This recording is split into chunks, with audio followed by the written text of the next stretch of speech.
নিষ্কর্মা কার্তিক হৈমবতীকে প্রাণ ঢালিয়া ভালোবাসিয়াছিল। জ্যাঠামহাশয় তাহাকে তেল মাখাইয়া কোলে লইয়া নদী হইতে স্নান করাইয়া আনিত, গাছে উঠিয়া পাকা পাকা পেয়ারা পাড়িয়া দিত, তাহাকে সঙ্গে লইয়া বসিয়া খাইত।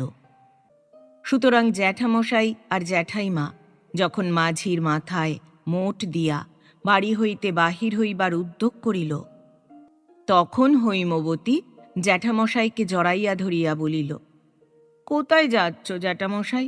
আমি যাব। কার্তিক হৈমবতীকে কোলে তুলিয়া লইয়া তাহার মুখ চুম্বন করিয়া বলিলেন, না মা, সে অনেক দূর, সেখানে যায় না। গণেশের কাছারির বেলা হইয়াছিল, সে তখন আহারে বসিয়াছিল। সে খাইতে খাইতে মেয়েকে ডাকিয়া বলিল, খুকি, কেন গোলমাল করছিস? আয়, আমার সঙ্গে ভাত খেতে আয়।